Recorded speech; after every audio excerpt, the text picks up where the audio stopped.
একদিন এক খরগোশ বনের ভেতর হাঁটতে হাঁটতে একটা সুন্দর বাগান দেখতে পেল।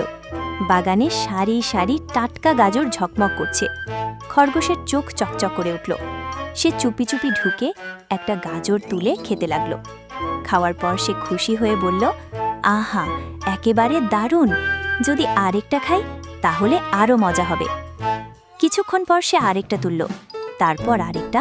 এভাবে খেতে খেতে খরগোশের লোভ বেড়ে গেল। সে একসাথে অনেকগুলো গাজর তুলতে গেল। ঠিক তখনই বাগানের মালিক হাজির। আরে, কে আমার গাজর চুরি করছে?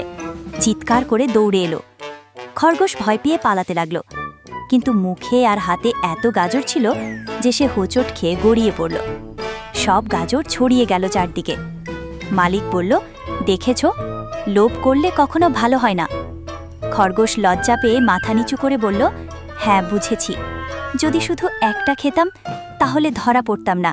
লোভ করা আমাদের কারোরই উচিত নয়। এটা আমাদের সব সময় মনে রাখা উচিত।